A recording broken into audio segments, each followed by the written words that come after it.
Hello everyone, welcome to G centric. और GATE 2021 में इतना प्यारा क्वेश्चन पूछा है। अगर आपको कॉन्सेप्ट मैंने जो फुल कोर्स में पढ़ाया है वो अगर कॉन्सेप्ट नहीं आता है, स्पेस विड्थ का क्या है और पल्स विड्थ के बीच में क्या रिलेशन होता है, अगर वो नहीं आता है तो क्वेश्चन करना नामुमकिन है, असंभव है।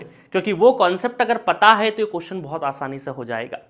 तो कॉन्सेप्ट क्या था बेसिकली उसको भी मैं बताता हूं। A single phase full bridge inverter, तो सबसे पहले तो क्या है, सिंगल फेस है और फुल ब्रिज इन्वर्टर है। क्लियर है? चलो आगे बढ़ते हैं। 325 वोल्ट डीसी प्रोड्यूसेस, यहां पर आपको दे रखा है 325 वोल्ट, वीएस की वैल्यू गिवन है। Symmetric quasi square waveform across A B shown in the figure two, modulation index आपको दे रखा 0.8। 0.8 मॉड्यूलेशन इंडेक्स है, इसका मतलब क्या है कि यूज कुछ ना कुछ हमें करवाएगा।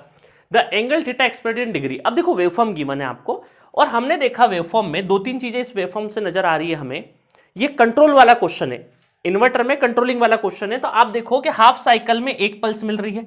हाफ साइकिल में, ये हाफ साइकिल पाई तक होता है, तो एवरी पाई साइकिल में कितनी, एक ही पल्स मिल रही है। मतलब एन इक्वल टू क्या है, यहां पर 1 है। 1 पल्स मिल रही है, मतलब एन इक्वल टू 1 है। और आपको मैंने एक चीज बताई थी, क्या बताई थी, कि ये जो गैपिंग है इसको बोलते हैं स्पेस विड्थ। क्या बोलते हैं? स्पेस विड्थ बोलते हैं। और ये जो आपका डिस्टेंस है इसको बोलते हैं पल्स विड्थ। क्या बोलते हैं इसको? Pulse width. इसको बोलते हैं अपन पीडब्ल्यू, पल्स विड्थ। क्लियर है? और मैंने आपको ये बताया था कि यहां से एक्चुअल में ये जो डिस्टेंस है, ये जो डिस्टेंस है, इन दोनों का हाफ करेंगे तो टोटल 2d होता है। क्या होता है total? 2d, 2d by N, total 2d by N होता है ना। तो हम ये बोल सकते हैं कि d बाई एन ये है और d बाई एन ये है। बट यहां पर n इक्वल टू 1 है, तो क्या मैं इसको d बाई एन की बजाय सिंपल ऐसा बोल दूं कि यहां पर d हो जाएगा। सिंपल क्या है? dd, क्योंकि n इक्वल टू 1 है। अदरवाइज अगर ज्यादा पल्सेस होते d बाई एन, जनरलाइज हम लोग ऐसे ही लिखते d बाई एन। और एक्चुअल में ये वाला जो एंगल होता है, गामा एंगल, एक मैंने पढ़ाया था, तो ये जो एंगल होता है यहां से मिड से लगा के, इसको बोलते गामा, है ना। और एक्चुअल में क्या है, ये जो गामा है ये आपको दे रखा है कितना, π/2। कितना दे रखा है? π/2 दे रखा है। क्लियर है?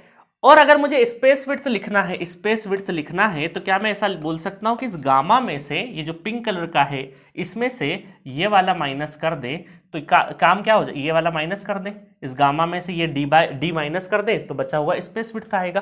तो और स्पेस विड्थ में क्यों इंटरेस्टेड है? क्योंकि स्पेस विड्थ ही क्या है, स्पेस विड्थ ही तो थीटा है। स्पेस विड्थ ही तो क्या है, थीटा है। ठीक है? तो यहां पर तो gamma minus D, gamma minus D, तो अल्टीमेटली ये गामा है π/2 माइनस क्या है, डी। तो एक बार अगर आपने डी निकाल लिया तो काम हो जाना है। और डी निकालने के लिए आपके पास एक जनरलाइज एक्सप्रेशन होती है। जनरलाइज एक्सप्रेशन क्या होती है? nth हार्मोनिक्स का जनरलाइज एक्सप्रेशन सिंगल पल्स के लिए हमने देखा था, तो 4vs by n pi sine n π/2 sine n D. याद है आपको? बिल्कुल याद होगा, है ना। और इसके बाद साइन एन ओमेगा टी वगैरह हो जाता है, ये एम्पलीट्यूड वाला होता है। ठीक है? तो इसका अगर मैं पीक देखूं, इसका मैं पीक देखूं फंडामेंटल का, ये पीक भी देखूं, मैं पीक निकाल रहा हूं फंडामेंटल का, तो 4vs बाई पाई और साइन π/2 1 हो जाएगा, साइन डी हो जाएगा, है ना, साइन डी हो जाएगा। ये आपको दे रखा है। अब देखो यहां पर दो अननोन है, वीएस तो हमें 325 गिवन है, कोई दिक्कत नहीं। साइन डी निकालना है, डी निकालना है, साइन डी निकाल लोगे, डी निकाल लोगे।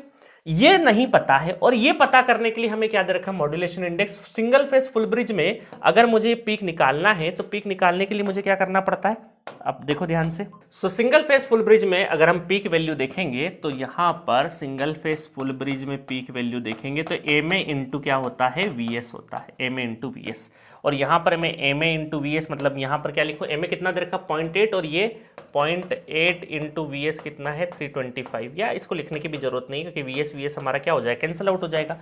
तो 0.8 इंटू वीएस, और ये हो जाएगा 4vs बाई पाई और साइन डी, है ना। और यहाँ पर वीएस कितना 350, तो वीएस तो वैसे ही कैंसिल हो गया। इसको जब सॉल्व करेंगे, साइन डी निकालेंगे तो यहाँ पर वैल्यू आएगी, और डी निकालेंगे तो तकरीबन मेरे ख्याल से 38 समथिंग कुछ एंगल आएगा, 38 समथिंग कुछ एंगल आएगा। और यहाँ पर जब आप 90 माइनस π/2 माइनस 38 कुछ करेंगे, ठीक है, डिग्री में इसको 90 रख लेना, 90 माइनस 38, तो आंसर कुछ ना कुछ 51 के आसपास आ जाएगा अप्रोक्सीमेटली, चेक कर लेना, है ना।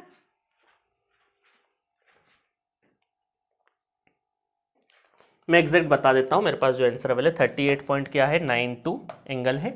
और इसको जब हम यहाँ रखेंगे 92 को, तो मेरे ख्याल से 51.07 इज द करेक्ट आंसर। ठीक है, तो एस डब्ल्यू जिसको हम क्या बोलेंगे, थीटा ही बोलेंगे। एक्चुअल में स्पेस विड्थ पूछी थी और आपसे खासकर डिग्री में पूछा था। काय में पूछा था?